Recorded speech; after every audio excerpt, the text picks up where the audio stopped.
Hi, and before we get to today's episode, we have a quick word from our sponsor. Tired of drinking out of a boring tumbler? Want to make your morning coffee cup one of a kind? Expand with Tipsy Tumblers. You can special order cups, shot glasses, bookmarks, rolling trays for your cigarettes. So you can get one with a picture of a special someone or one with Spider-Man.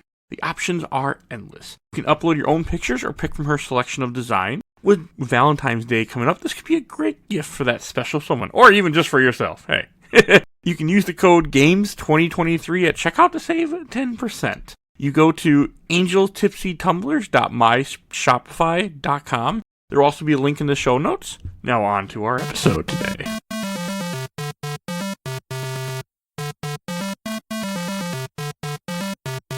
Mike, turn your games down. Hi everyone, to another mini episode of Games My Mom Found. I am Mike Albertin, and who's on a random island in the sky with me tonight? Here in the form of a roux, it's Dan Mellman. And here bumping along, it's Dominic Chichocki. How's it going? Welcome back. And it took us months for me to finally make this happen. But we are here to talk about, is it Ys 2? Is that how you pronounce it? Ys 2, yep. Ys 2. Ancient East Vanished, the final chapter. Definitely the final chapter. Which is the second half of the first game, right? Pretty much. Yeah, kind of. Okay.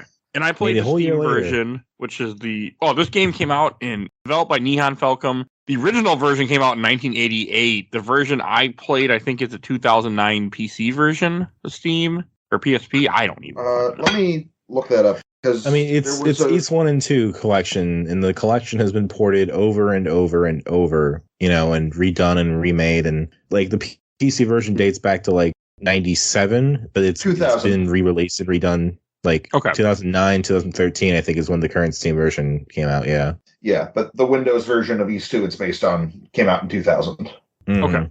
And I this time played the PSP version. I've also played the DS version. I didn't know this one came out on DS. I thought only one did. Well, it was 1 and 2 together. Okay. Does it look the same as the PSP version and everything? To my understanding, like that version of Ys 1 and 2 is different. I think it has like weird bosses that are different, and like the look is not as crisp. And I also remember there being some bugs. Like, I have a very clear memory of getting stuck inside the ending of Ys 2, like in a building with no exit. Oh, okay. And no one to break walls down. Correct. It was I had to actually just warp out of there. Thankfully, I had enough magic. That sounds odd, but so I'm not surprised. The Windows version is actually the only one I've really played of this. Oh, and the TurboGrafx version. Yeah, the DS is supposed to be like the worst version of it. But I've never got the actual original PC-88 version of this working the way I had with one. But I don't know. I like the Windows version.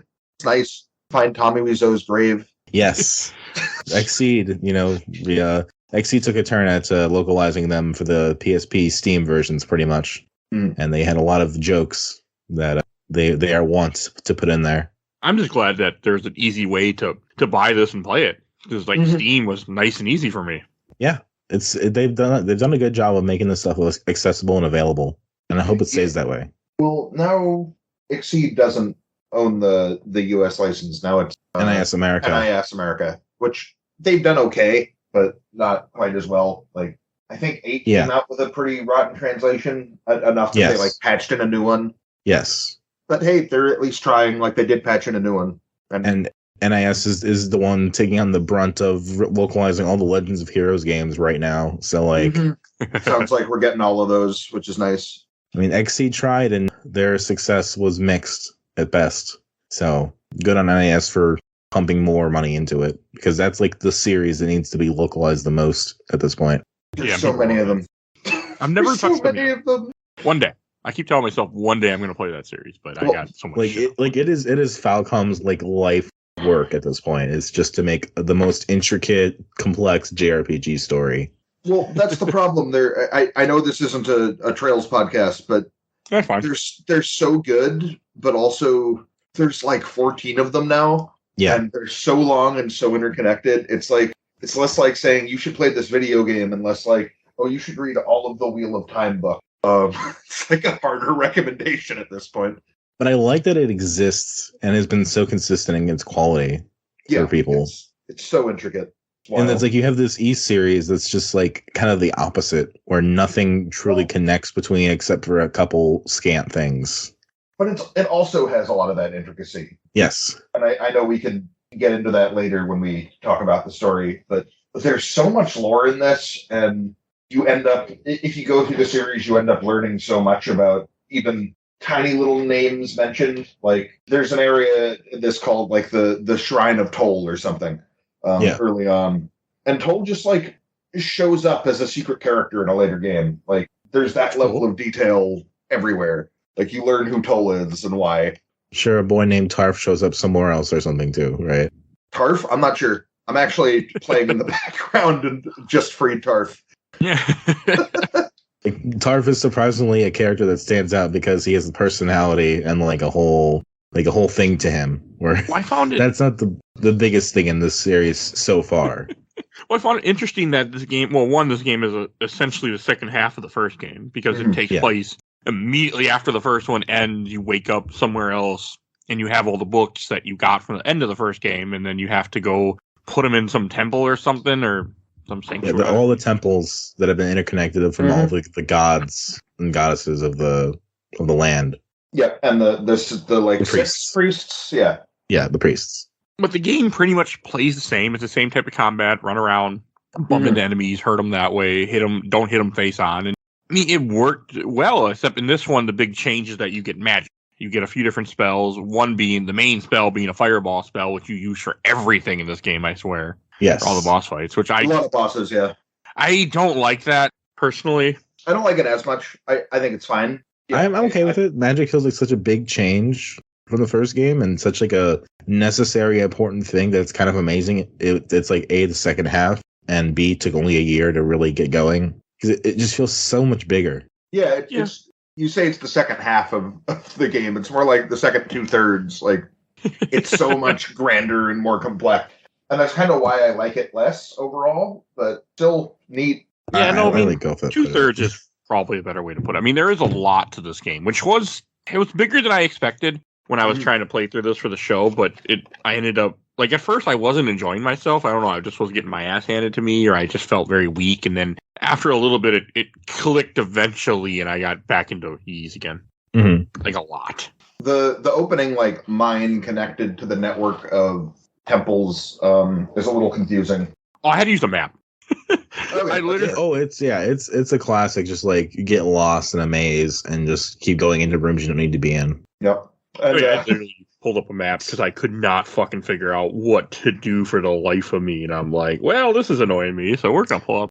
It's just good luck getting everything you need in those first couple areas. Well, I'm sure it'll get easier and easier as the game goes on. There's definitely nothing confusing about the last few dungeons of this game. I mean, I played this twice because the PSP version has the Eternal and Complete versions, right? And I'm crazy enough to want to do both because I like this game a lot. And the second time around, it's like, oh yeah, the heal ring. I didn't get that. I just completely ignored I didn't get it either. Oh yeah, we talked about that. And like the first time around, I got it and it was helpful, but it's like I didn't need it. Also, the max level is much higher in this one than it was in the first game. Yeah, it's like 50 plus. Yeah, which was super fucking useful. Yeah, it feels nice too. I really love the bump combat. It's just a primacy to that I just really, really enjoy. It fits the era. It feels great. It's gone in 3 and then back in 4. Just I guess people liked it and missed it. Yeah. And I don't think any of the others, like I would totally be into like a new East with bump combat. Like see how that feels in 3D. Like East 10 now that's announced. Oh man, if they return to bump combat, I would be so into it. just like crashing boats together. Ooh, that's oh my god. In this day and age, I cannot see us going back to that. I mean, I want to play Skull and Bones. Try it. I mean, what does Falcom care about the day and age, right? I don't know. The combat's simple. I mean, it took me a little bit to remember, like, yes, I'm playing an old-ass RPG, so I have to, like, I pulled up a guide pretty quickly because you have to talk to certain people to move the story along. You got to get, there's a lot of hidden items that you need. Like, at one point you need a random fruit and you need a flower that's in the mine. Like, I missed. I mean, little things like that. And I'm like, I have to remember I'm playing a game from the the late 80s. Like, I need to look up stuff. I looked at a guide a little bit. What were you gonna say? Sorry. No, you go ahead. I was gonna say, like, look, You could. I was looking at a guide just for a couple things I wanted to check on, like boss strategies, and I was kind of surprised at like how many other things are also in the game now. Of like, oh, talk to these people. There's like a cooking system, and you can get all this kind of food, and there's a bunch of stuff for you too. And in the Windows version, there's like dating sim meters for every NPC in the game. Yeah, that's wild. And if you max them out, you get like little hood ornaments you can put on the screen, and they wiggle according to how the screen scrolls. It's so dumb, and I love it. Okay, I didn't do any of that. I mean, I did give people a flower or a couple things once or twice, but one by accident. But I didn't. I was like, oh, okay, I just didn't care. Yeah, and their dialogue changes if you hit them with fireballs. Oh, I saw that by accident. Yeah, I mean, firing on school. It does nothing, but I'm so glad it's there. I was also glad that you could really level up in this game because, like we said earlier, they raised the max level, and that really helped me because I was struggling in this game a few times, and I was able to just near the end, I just grinded for like an hour, and then the game was, nothing. Yeah. After that. Well, it's interesting because when do you think you get the altar magic? Like halfway? The altar magic, like, that's the one that teleports you? No, the altar magic turns you into a Rue. Oh, I would say I would say halfway. Yeah, that's like when you get to the ice area. I think it's the fire area right after with the Rue Village. No, it's the ice area because you can talk to all the people in the ice area. Oh, and just, that's right. Avoid them. So yeah, I wouldn't even say halfway. Then I would say like a quarter. Before that, and that's the thing. Once you get that, it doesn't take much MP, and demons talk to you instead of fighting you. So combat's sort of optional in a lot of ways, other than the experience you get. Oh, I murdered all of them with the Rue. I would put on the Rue and attack them. You can do that? Yeah, oh, no. You can bump into them as Rue and murder them. They go, what are you doing? And I'm like, die. So. Okay, don't guide Tarf into the poison area, I guess. He won't go in there. I tried. He went in there for me. Oh. For me, he said, I can't go here, and he left. Well, I sure wish he did. Oh, he died. Oh, yeah. He died fast. Yeah, there's still always a couple points in this game that I still have to like really think about what I'm doing. Like that, the Rue Village is a really good example of like, how do I do this again? Also, Jill noticed that speaking of how weird and detailed this game is, there's one monster in the ice area where every time you kill him, it's another generation of that family. So it starts like the 3rd, and you can get to like the 20th. Oh, ooh, that's awesome! I love that. Little details. Also, the game. The ice area really reminded me of Soul Blazer for Super Nintendo. I can see that. That's how I got it. Soul Blazer? Yeah. Sure. I like Soul Blazer. Soul Blazer has some Falcom vibes in general. Like, that's what I felt. I'm like, oh, I'm playing Soul Blazer again. Like, it was cool. I liked it. Besides the mines, I enjoyed the different areas. Okay, the castle did get to me because it's so fucking huge. The Shrine of Salmon or Shrine of Solomon. Yeah, the monster place. Where they're having a meeting about how they're going to murder you and stuff. Mm-hmm. Yeah. So, as you're sneaking around killing everybody in the town. So and then when you talk to them, they start talking about how like legends about you come up. It's like, oh, they say his hair is dyed red with the blood of his enemies. Getting that reputation and like seeing how terrified the demons are of you is pretty cool. It was interesting. Like, what? Okay. It was a very interesting concept to have these, where you have to disguise yourself to go into a monster place that's right across from a human town and then do whatever you want to do in there, which would mean murder everything. Did you ever get the chance to fight those guards? Yes. And I got the Steam achievement for killing them 10 times. Yeah, that's a wild thing. It's like once you can do it, it's really satisfying. They're strong as hell. Like that, like one even in the ruins at the beginning. Just some of that really satisfying leveling and power curve.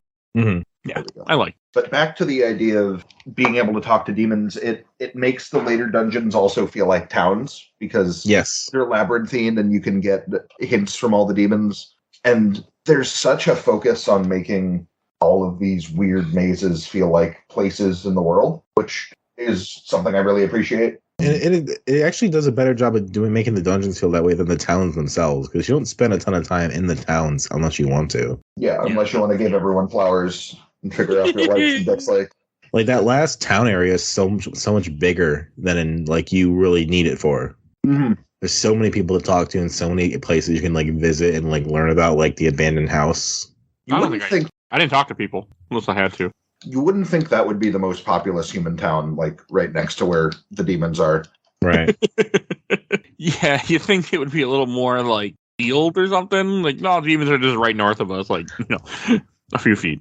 Well, I mean, I love the sense of like, because this game is really good about like, okay, the first game is all about getting these books and doing all this stuff, and you're kind of really limited to where you can go. And then the second game is like, okay, we're going to put all the books and put them in their place, and you're going to kind of visit kind of a similar area. And then the game just opens up after that and gets bigger, which is just so cool as like a scale thing, right? It's like, I'm so used to it being one thing, and now it's so much bigger. I don't know where it's going to go.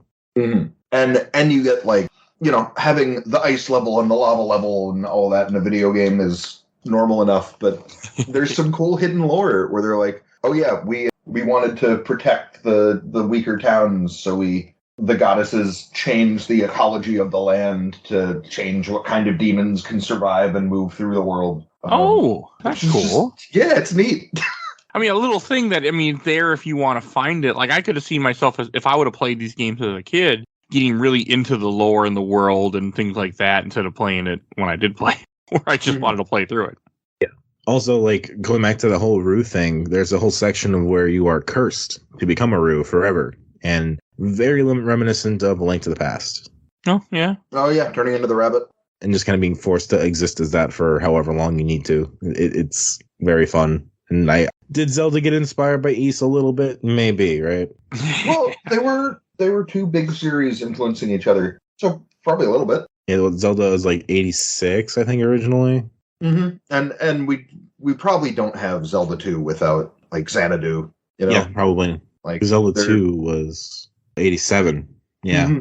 But both Nintendo and Falcom are figuring out how to take the wizardries, like the Western RPGs that Japanese developers are so enthralled with, and making them more accessible to console gamers. Not just console gamers, obviously, because Falcom's working on PC, but a larger audience. Right. Like to the point that Wizardry is almost a Japanese series more than it is like a Western series at this point. Yeah, there are a ton of Wizardry spin-offs in Japan. I just put the Japanese PS2 one on my PS2, and I'm excited to give it a go. Yeah, I think one of the last ones that came out in the West is the PS2 one, the first one, Forsaken Land or whatever it is. But yeah, we have, okay, how do we take this and bring action games into it? And you have both Falcom and Nintendo going hard on that, and in some similar, some very different ways. So it's fun to see the two series sort of warp and change over time in parallel. Is the PC engine of this game a lot like how this one is still? Like the same type top down, or is that different? Yep. Okay. Yeah, three is the only one where the remake is dramatically different. Well, 3 and 4. 3's in the style of 6, 4's in the style of 7. That's interesting. But those are also like the wildly experimental phases of like where 3 was a side scroller, and I think 4 was the one that was kind of outsourced to different developers, and it's like, try your best. Yeah, they so the PC engine stuff is done by Hudson, the company that made the PC engine. But they weren't working from a game that was already finished. Like, they were going to do a simultaneous release between the Super Nintendo version outsourced to someone, the PC Engine version outsourced to Hudson, and the Genesis version that Falcom made on their own. And the Genesis version was canceled. So we don't have the canon version of 4 until Celceta, which is a remake of a game that never came out. Oh. But that we have these two alternate takes on. It's like... That's weird. Confusing, but kind of neat. Yeah, because I think Mask of the Sun is considered to be the first, like the real one, and then there's also Dawn of Ys, which is also just there. Which I played.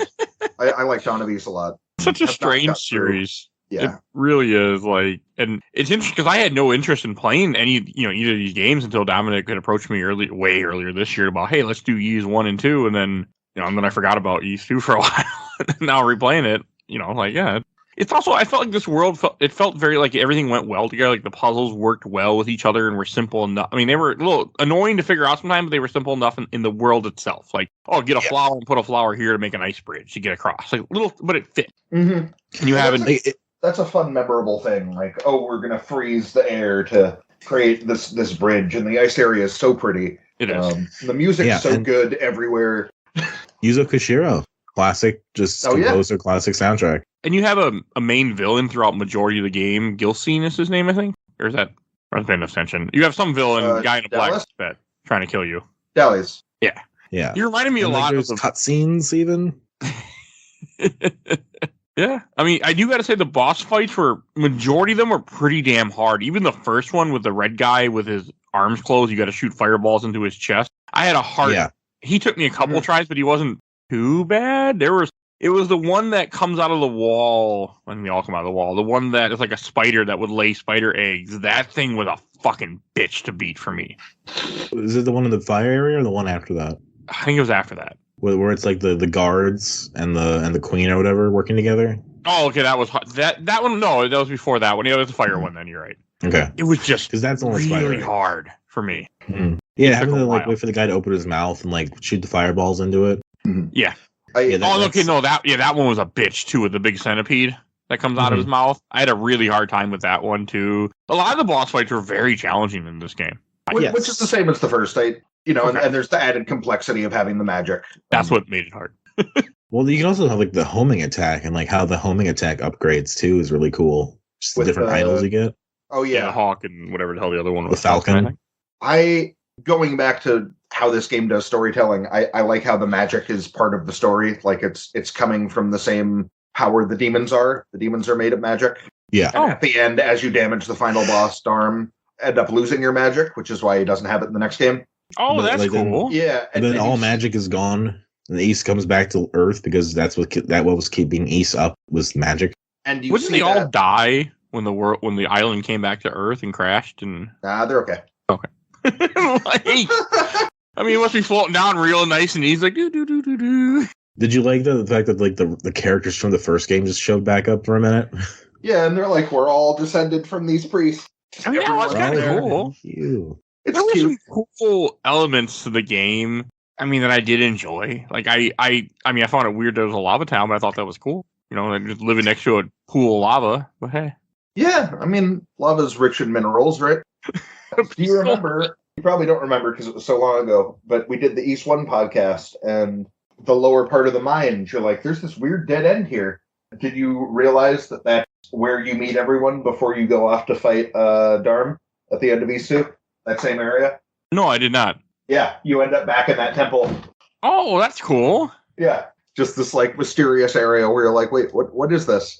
It is cool how connected the two games are. I do like that concept. I mean, there were a lot of the Monster Temple place. Like, as much as confusing as it got with the labyrinth and the sewers, I got the hang of it after a while. The guy would tell me, "Oh, go to this spot." I would know how to get there pretty well. Plus, getting lost meant more and more levels, so it wasn't the end of the world for me. Was it, at least from the PSP, you could just throw on the HUD, and the HUD just tells you which sector you're in. Yeah, that would have been. Same in the Eternal version.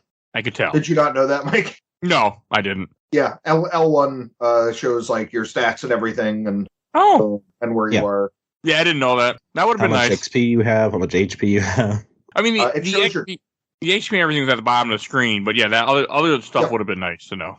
Yeah, it also shows your class, which is always swordsman. And right now, I'm doing the escort mission with Tarf, and his class is Rascal, and you can see that he has the Black Pearl. Also, he's holding a cactus for some reason. That's fun.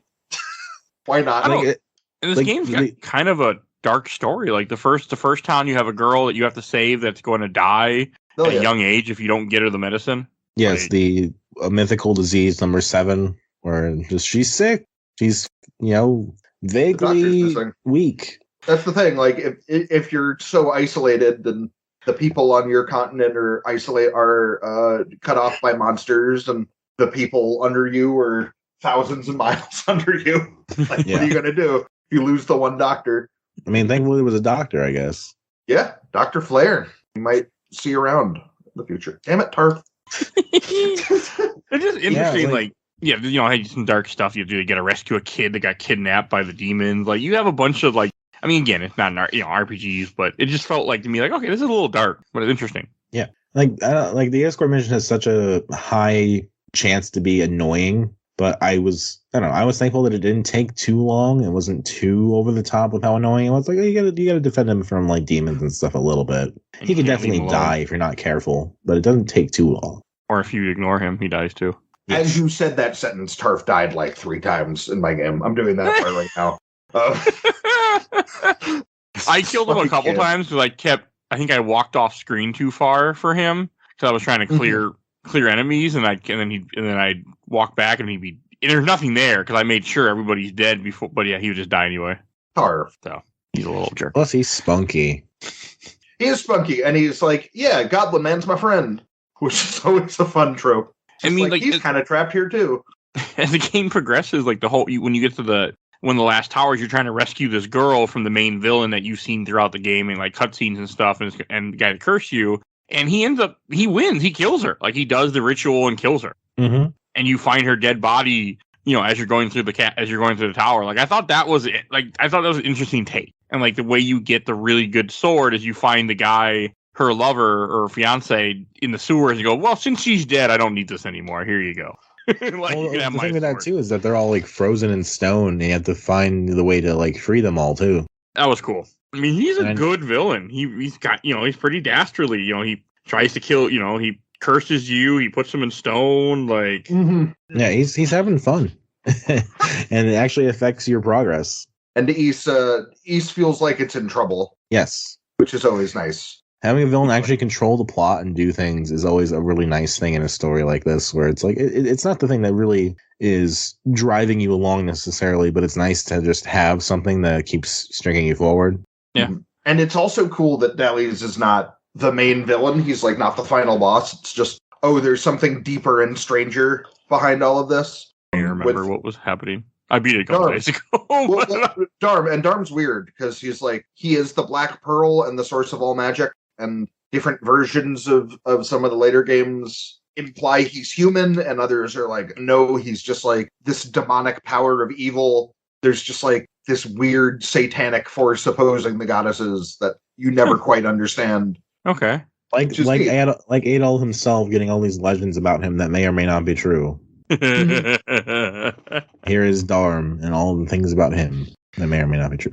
I want to reiterate, I love the framing device of the series, that it's like, this is the greatest adventurer who ever lived. This is what we learned from his travel journals. And there can be an infinite amount of those. It's so cool. It's a really nice way to just tell that story for endlessly. Some people compare it to One Piece, where it's just like these characters sailing around all these islands. But I also just really like Adol, that he's the hero looking around for these different religions, prophecies of great heroes. She's like, might as well be me. Probably me. Like he is red Mad hair. Max, basically. Yeah, I have red hair. I've killed a few gods. I can kill a few more. And he talks in this one too a little bit, which is weird. Does he? In the cutscenes, in the very beginning, it's like, who are you? Oh, that's right. It's right. such a weird thing where it's like he doesn't talk. That's this whole thing. Well, like, wait. it's weirder in the TurboGrafx version.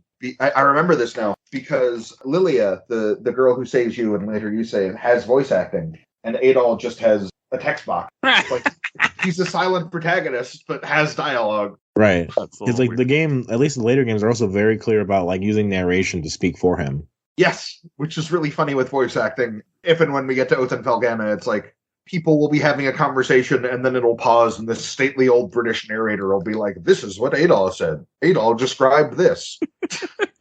Weird. I'll have whole conversations that way. Yeah. And it's also the funny thing, like, these are his journals. So he's just talking about himself this way. Mm-hmm. Which I guess makes sense. It's like, oh yeah, I described, I did this. I told him about this. But the narrator is reading, assumedly, from the script itself. So he's the one that's saying, Adol did this. Oh, is that an older Adol, you think? The narrator? Or at least the narrator is like meant to be like just reading from the journal itself, I always imagined. I say that too. Like, I go through the North. Kind of reminds me of the Final Fantasy Tactics games and Vagrant Story, where everything in that canon is loosely related, but from the books of the same historian. And you end up finding that, this historian's family is actually involved in the story, and he has an ulterior motive and is kind of an unreliable narrator. That's a lot more complex than what East is doing. That's another series that's another game I really need to replay because I played Tactics once, but it's been like 15, 20 years. Those are hard games. Yeah. They're so hard. I don't think I like it. It does so much cool stuff. Very, very challenging. I also never beat Tactics Advance, which I played it multiple times, but I've just never been able to get through it. That's going to have to, one day, I got to change. I love Tactics Ogre, which just got an incredible new remake. Never played that yet. I need to play that as well. I was just intimidated by tactics. I was happy that in the last two bosses aren't magic related. You have to just hit them, bump them with your sword, and it, like, you know, the big villain that you think that you're fighting, that you've been hunting down, like you bump into him, and I was like, I am happy to bump again because I didn't like all the fireball stuff. I'd rather I want to run into them when they're open and just hit them with my sword. I like the fireball because it feels like a legitimate like alternative, which is nice. It does. And it's a nice change. I mean, it's a way to make the game, because the graphics are pretty much the exact same game. I mean, there's not a big jump from 1 to 2, so adding the magic was the necessary change. Yeah. And I do got to say that mirror palace that you end up in on your way to the final boss was really damn cool. I like that idea that he's in like this crystal mirror place and he's seeing people from before and not everything is real. Like I really like that. And then the people from the first game show up and give you a harmonica or something and have a shield. Like I thought that was a really cool touch to connect them. And it was, in retrospect, it's pretty obvious, but the mysterious twins from the first games are like avatars of the goddesses. Oh, That's fun. And that was the girl you kind of like save and talk to in the first game, like Fina, just kind of like, oh yeah, this is my destiny after all. and the final boss that you guys are talking about, I mean, when you do fight him at different parts, he is just a pearl. He's just a oval ball you got to run into with wings. Yeah, use the black pearl. You're like carrying him around sometimes. He's the key to this power and all this badness. And there's something so satisfying too, like turning on that protecting shield and just kind of like ramming at him to see like, can your magic and your HP outlast his? Yes. I definitely found him a lot easier than Dark Fact. Yes. Yeah, same. He was much easier than the other game was. But that ability to just kind of be like, yeah, come at me. This is so like there's a intensity to that because you can restore your MP, you can restore your HP once, at least in my version, because you can't use items unless you're in easy mode, which is totally fine. I could switch. I had my 3 herbs. I could switch out my herbs, and if I needed, well, except in the final fight, I didn't need to do anything because I was so over leveled because I got lost, and then I also purposely right before the end area, I just started leveling. Like I had time to kill, and I didn't want to go through the game. I'm like, I'm just gonna level up to like 55. And it's nice to grind in this game because you're just walking around, especially in the Windows version where they explode into this viscera. Oh, that's great. You just got to be careful, make sure you're not stupid, and don't pay enough attention to your health because you can die and there are it doesn't auto save. So. Yep. And those 2 nights in the last dungeon area that you can beat, 10 generations or whatever to get an achievement. That's really cool. They also can fuck you up still. Yeah, they did. If they caught, I mean, a lot of enemies, if they catch you, they will still murder you. You just have to make sure you just keep bumping them so they don't catch you. Yeah. And they glow white in this game before they attack you too, which I thought was cool. Yeah, that's a change in the Windows version, which is, I have mixed feelings about. I mean, I get it, it not having it, but to me, it was cool just to have it because sometimes I go, oh shit, I better move. So. But also, you don't really need to worry about the facing because if you're moving diagonally, you'll win that.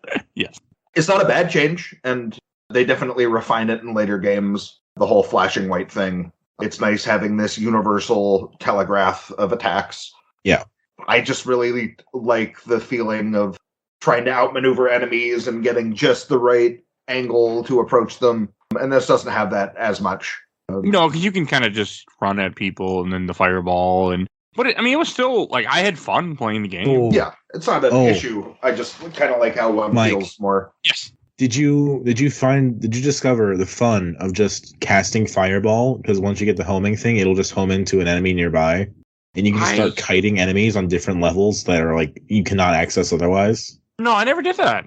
It's so fun. It's just, like, there's, like, because it renders the world, like, around you, even if you can't, like, touch it, right? And so there's just the enemies that are just around you that you could just cast fireball and just kill them and level up that way. Oh, no, I never did that. That's cool. That's fun. Yeah, that was like an early way that I was like leveling in like the ice area because it's like this is still really hard to get through. So let's just stand on a ledge and just see who I can hit. So getting lost in a game like this is why I like Metrovanias too that are more Vanias because when I'll get lost in games constantly, but as long as I'm earning experience, I don't mind. Like in this game, I was Yeah. lost in the mines. I was lost in the demon town. Like, but I got so much experience that it didn't matter to me. At least I was getting something for my trouble. You're still making progression, and Yeah, you know, and later as long as on I'm it'll be easier. It's nice. yeah, as long as I'm making some progression, it will push me to go through a game. It's when it's like that's why sometimes have a hard time with like roguelites or platformers because I just can't get good enough to do it. Right, and you need that crushing sense of having everything kind of go away from you if you die the wrong ways. And that's why I don't play them as much unless I can cheat. Yeah, I mean, and I get that a lot with shooting games. Shooters were like, oh, if I miss that dodge, the only way I can improve is to change my strategy or get better. Yeah. And that's why I was a big RPG fan as a kid. Like as I said earlier, I wish I would have played this as a kid. I wish this would have been on Super Nintendo because I would have played it. What would have been nice is if they had released the PS2 version outside of Japan. Those don't look great. No. Is it the same game? It's before the Windows version, I'm pretty sure. Well, no, it's after. At least after the first couple versions of the Windows, because I found it. Came first. Yeah, no, this wouldn't have worked for me in PS2 because I would have been kind of over it. If this would have run on Super Nintendo, which I would have played on Super Nintendo and really enjoyed it. Because like E6 on PS2 works pretty well. Oh, it's just this version. Yeah, I like that. Another East tangent, but I like that for the PS2 version of E6, they composed a new soundtrack, and people are like, "No, this game has like the best soundtrack ever. What are you doing?" So they created a secret dungeon that you don't really get much for doing, but where they could put this whole new orchestral soundtrack they recorded. Oh, which is fine. Like, it's not great. But like, it just sucks that for a long time that was it, right? Like, this series has been thrown around to so many different people that, like, in the West, you had East 1 through 3, and then Konami randomly decides to localize East 6. Well, yeah, 4 and 5 didn't come here. And 5 was a Super Nintendo game. Yep, 5's a Super Nintendo game. It's not great. Aw, that makes me sad, because again, that's something that I think would have made me want to play this series and care if I would have had that. And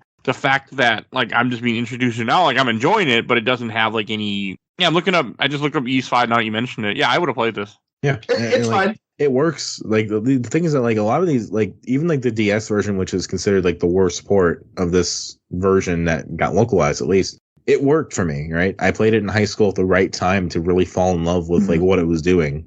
Yeah, I think I saw, like, a Game Informer piece on the best TurboGrafx games, or like, rare games, and East 1 and 2 came up. And I looked for a way I could emulate it, and ended up finding these versions, which had fan translations. There were some of the first fan translations I played.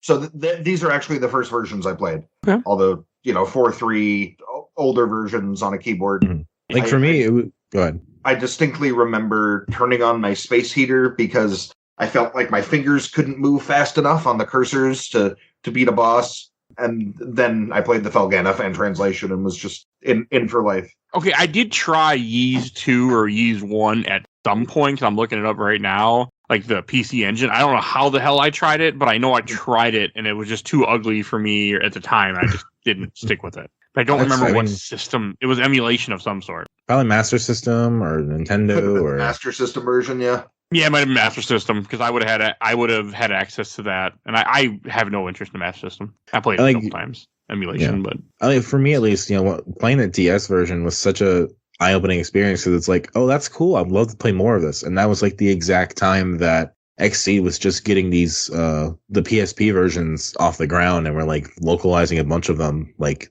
1 and 2, 7, Open Felgana, the Legend of Heroes series. There was being under their tutelage at that point. Mm-hmm. And I got a PSP for all that stuff. Like, it was the exact right moment to get into this. Yeah, Falcom I mostly associate with the PSP as well. They went. Yes. That was such a great place to be a US fan of this developer. The DS version looks fine. I'm looking it up right now. It's a different HUD and different, like, way. It looks a little different. Yeah, but it's not terrible. I mean, it has an extra boss too, I guess, in number 2 that I didn't have, or one of them. But I've heard it has an attack button unless you're using touch controls. I don't remember. Okay. I might have just used touch controls because the bump combat was so fucking cool. Yeah, just kind of ramming into people. Controls. I hate touch controls, so I wouldn't. I'm terrible. I hate all Wii controls, touch controls. That's fair. I want just a controller, or I'm not interested in your game. Like, I'm playing No More Heroes, and I'm playing on PC, so I have a controller, but you can see like all the different like parts where it's like, oh, press left and right or do this, like would have been the Wii stuff. I'm like, I'm okay with this on joystick. At least I'm not doing it with the damn Wiimote. Has anyone here played Vampire Survivors? Yes. A little bit. Way too much. Is it spiritually similar? Not really. No.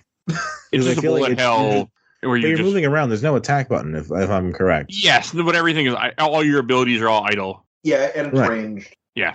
So it's like you're not bumping into people necessarily, but you're having that idea of like I can just move around and just kind of zoom and you're just zooming around and watching your projectiles and like your AoE things that are next to you kill everything. I feel like I might like that because I would find it similar enough to what this does. A lot of people love it, I get why. So give it a go. But like I just wish there were other games that just did it so directly. Just bump into them. Just go. Just ram into things. Who cares? Yeah, I would be so into like a throwback East with combat. I don't think it's ever going to happen. But I would have such a blast with it. How does this compare to the first game for y'all? Better. It was better. Okay. I like the fact there's extra stuff, but it was fine. I don't like it. Go ahead. I don't like it nearly as much just because one has this density to it, and you can beat it in an afternoon. Like maybe I would feel that with 2 if I played it more, but I played 1 like probably a dozen times, and I played 2 maybe 3 times through. It's kind of like T1 versus T2. I also like T1 more. I like Terminator 1 quite a bit more than T2, but here at least it's like East 2 is so much bigger and there's so much more going on, and like the sense of progression is so much better because I like when games are like, okay, complete this big objective, because so many games are so rote in that, okay, you'll complete the big objective and that's the game. Like returning the books could have easily been like its own thing, right? But then it just sets you out into the world after that, and it's like, oh, this could go anywhere. It's definitely much grander. I understand why so many people prefer it. I just love 1 feels like such a great speedrunning game to me. Yes. And this doesn't get me in quite the same way. Short and the RPG progression is definitely an underappreciated genre. And the progression isn't as fast. Like I like that you only have the 10 levels in one, where it's like, oh, I'm going to level up here and here and here, and you can route that out. It just doesn't hit me on quite the same level. I can get that. I enjoyed the extra leveling and the other stuff that it let me do, but I completely get where you're coming from. Y'all should try 4. 4 is a direct sequel to this, and really, I want to play Oath of Felghana now next. Yeah, that's the one of to the go best video games ever made, I think. Oh, okay. Yeah, I think that game is so phenomenally good. I'll have to try it. I played it. I played the PSP version and I liked it, but I'm curious if the Switch version will like enhance that for me or something. It sounds like most of the enhancements are already in the PC version. They have new art in the same way Chronicles does, which looks fine. It seems like a lateral move from the screenshots that came out. The Switch remaster was announced like literally 3 days ago. Like it just happened as the recording of this podcast. Which means it'll be a year or 2 maybe before we see it in the West, hopefully. We'll see. It's already translated, right? But XC did it, and NIS is not. Where's the handoff exist, right? I bet they could buy it pretty easily. Or does Exceed try to put it out again and be like, look, we can still do stuff? Oh yeah, no, I wouldn't mind that. Because that's what they did with Legend of Hero or Cold Steel 1 and 2 on Switch. Oh, okay. Like, we can still put stuff out. See Exceed doing that then. Interesting. Whatever makes it work. With the Exceed release of Oath and Felghana, which I have a feeling we're going to do Oath and Felghana, so we'll talk about this more in the controversy. They bought the fan translation and polished it up. NIS just did with Trails from Zero and Trails to Azure. That kind of set that idea of, oh, this fan translation is good. Let's just use it. It's a big precedent to set. And there's so many fan translators that go underappreciated. So I am glad that they try it. I think that's worth, elevating those people to be like, no, you can do this like for money now and for like, as your career beyond just the labor of love that you're doing. Yeah, because people really make great stuff translated. So the controversy is that the person who actually implemented it in the fan translation, actually didn't end up using any of his work and didn't pay him. It's like, oh, well, I have 50% right to this fan patch. It's like, but you didn't work on the translation. And I understand how he's upset, but he keeps coming out. Exceed also has some issues with crediting people and things like that as well. Mm-hmm. But the guy who did this hack keeps coming out with East fan translations but the forum posts are just filled with cursing and just like, I hate this community. I hate the East community. You all ported Oath and Falcana official release. He released a complete version of some patch that leaked, and the installer was just cursed out the player for using it. So surreal. I kind of love it. That's weird. So angry, but still so willing to just keep going with it. Yeah, I guess he just loves the series. Well, I mean, speaking of fan translation, look at Mother 3. That's the only English fan translation we're ever getting, apparently. So, hey. We'll get Mother 3 someday. I am sure of it. I'm surprised. I mean, I tried playing it once and didn't really get into it, but I'm surprised it hasn't happened yet. I'm surprised it hasn't happened yet, too, especially because they keep releasing one. Yeah, like the fact that we gotten Earthbound and Earthbound Origins or whatever it's called, like, beginning. That was a wild moment for the Wii U, for sure. Yeah, that's when I first played Mother 1. Although I didn't finish the whole trilogy until last year, and those games are so good. And like Nintendo will occasionally localize something like that or just put something out like that. And, you know, for the Wii U, that was kind of what they had to do to keep it going, right? And the Switch is kind of like, well, we got some stuff I guess we could put out for the Switch because it just keeps selling. Jeez, this face boss who vomits the worm at you. This is some wild stuff. Yeah. I hate that fight a lot. Wait for its mouth open, have some fireballs. I died a lot of times on that fight before I finally got it to work. Yep. Just kind of keep it in the upper half of the room. And that way you can just go beneath it and just pummel it away. Yeah, you really got to kite enemies around. You kind of have to think of the bosses especially as puzzles, like shooter bosses. Oh, okay. Yeah. Like, okay, this is how I need to change this pattern around. Why are there like mining tools stuck in its head? This is such a wild boss design. We should play Origin at some point. We should. I have that on Xbox One, actually. Have you played it? No. So Origin takes place entirely in Darm Tower, and you see It's a like lot of those 600 areas. years before. Yeah, it's like what's described in the Books of Ys. Oh, okay. I have Ys Origin also. I must have got that on some sale. But all the bosses are remade from the 1 and 2 bosses, and you see the 1 and 2 bosses remade basically as Oath and Felgana bosses. It's so cool. And maybe we do that before Oath and Felgana, because I would like to play the Switch version of that if it exists eventually. I'm up for either, but I'm pretty excited for Oath and Felgana. Either way. Okay. I definitely do want to play it. It might be sooner than later we can play if we get it. We'll figure it out. But any last thing you guys want to say about Ys 2 before we go to Shelf Stacker Box? You should play them. Yeah. One thing we've been getting at that I think is really special about this game and this series is that it's kind of a generic fantasy story in a lot of ways. You know, swords and sorcery, the hero coming to save the day. But it's told with such care and such detail and so much love. It really makes a difference. And I think it's just a wonderful series and a wonderful game. Oh, yeah, absolutely. Like, there's nothing that's exactly special in that, like, oh, what makes this truly different from any other fantasy story other than, like, Adol being just this red-haired maniac killing everything. But it all works in a way that makes it still feel like a lived world and a intricately told story. So, I don't know how to phrase it. Like, it seems like it's generic, but there's enough going on under the hood that you can still appreciate it and still get into it. It's done so well. Yeah. Yeah, I would agree. All right, let's go to Shelf Stacker Box. And Daniel, why don't you go first? Before we talked, I was going to say stack, just because I don't play this quite as much as 1. But I think the next time I play 1, I'll keep going with 2. I've been having a good time playing this in the background as we talked. And there's so much I love about this game that we covered, and I just killed the face boss, and that was a great fight. Nice. I hate that fight. Yeah, I'm going to say shelf. Okay. And what about you, Dominic? I mean, in my collection, I'd always want to have a copy of this somewhere, 1 and 2 together. So whatever version that is, definitely on the shelf. Okay.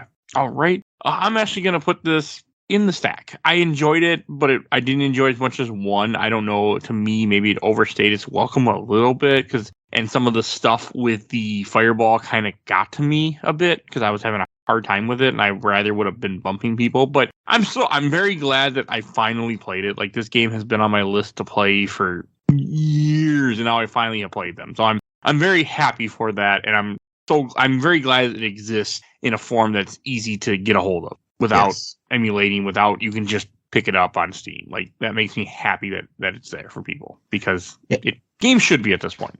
Falcon betting on PC really worked out in the end. Yeah, that's the nice thing about being a PC developer. It's pretty easy to, I was going to say it's pretty easy to port your games, but from what I've read, it was actually extremely difficult to get these running the way Exceed wanted them to. So never mind, but I'm glad they did that. I'm just glad it exists. I'm glad almost a majority of the Yi series is on Steam, and yeah, so that makes The me only one happy. we're missing right now is 5. Oh, okay. Like, there's a PS2 version that was redone, but 5 otherwise has just never been re-released or like been available outside of Japan. Yeah, I'm sure they'll fix that. Yeah, I would assume a 5 remake is somewhere in the cards down the line. Now that they're gonna do 10, I hope so. Like, it'd just be nice. Yeah, they may as well release the last part of your series. Like they've done 8, 9, and 10 pretty much one after the other. Like Salcedo was before that, but they've not done a remake in a while. It hasn't been that long though. Like Vita, Salcedo was was Vita. it? It was 2015. Yeah, it was actually a while. It was 2012. That was 10 years ago. Jesus. Oh god. Yeah. Time flies when you're having fun. Yeah, I don't like that at all. Time just flies. I don't know if it's really having fun. We just get older. I had some fun with that game. I liked it. It's my favorite of the 7 style games I played. You got Adolf's backstory, which is I have mixed feelings about. It was weird to like. And I can't find it in the catalog, but you can go listen to our first episode. We talked about Yee's one. It's another mini. I don't know the number because I can't find it. So go check that out. Yeah, mini. Sure, us raving about Mini is just my way of doing an episode that doesn't have questions, that doesn't take a full spot of the week, and it's just something that I throw. Yeah, it's just the way I call stuff. And Dominic, where can people find you at? You can find me in the Overblood Facebook group, of course. I'm also in the Dissonant Waves podcast on YouTube. You can always check us out there. I'm also on at DACICHOCKI on Twitter. All right. And Daniel, where can people find you at? Normally I plug my Twitter here, but Twitter's going through a time. Yeah. And I don't know how much longer I'm going to be there. Yeah, but they're like banning journalists and stuff. I'm like, it's getting a little... Yeah, I think I need to get off this website. So, I don't know. If you see me on the street, say hi. I'm the guy with the goatee. I will tell you right now, I do not think that Elon Musk will last as the CEO of Twitter. Yeah, but I'm not using my Twitter much these days, so hi. I completely get that. All right. And if you enjoyed this episode, there's over 400 other episodes you go listen to. Look in our giant catalog. We do video games, movies, comic, TV seasons. We do all sorts of stuff, whatever I feel like. So go look at that giant catalog. And you can also support the show. We do have a Patreon for as little as $1. You can vote in our Patreon polls that we do every month. So please feel free to do that. It's as little as $1 and support the show. We have a Discord. You want to chat with us? You can also suggest things that could be on the show. Go join our Discord. And want to give a shout out to my awesome intro and outro, courtesy of Helena at Hell Hasbury. You can follow her on TikTok. And want to give a shout out to my buddy Bill Tucker, who did the MCU movies with me. You can find him. Gamer Looks at 40 to his own podcast. Definitely go check him out. And please follow us on Facebook, Instagram, Twitter, and on YouTube. I think that's everything I need to say. So we will see you guys all next time. Just real quick, the original East Mini is Mini 22. Oh, thank you. Yeah, I was trying to search it and I was having a hard time with it. So I gave up. It's a great episode. That was a fun time there. too. Yeah, and we just did the second 2/3 of it. So yes, I'm glad we did. All right, so check out all that, and we will see you guys all next time. And Sunday we'll see you for East 3. All right, bye everybody. Bye. bye.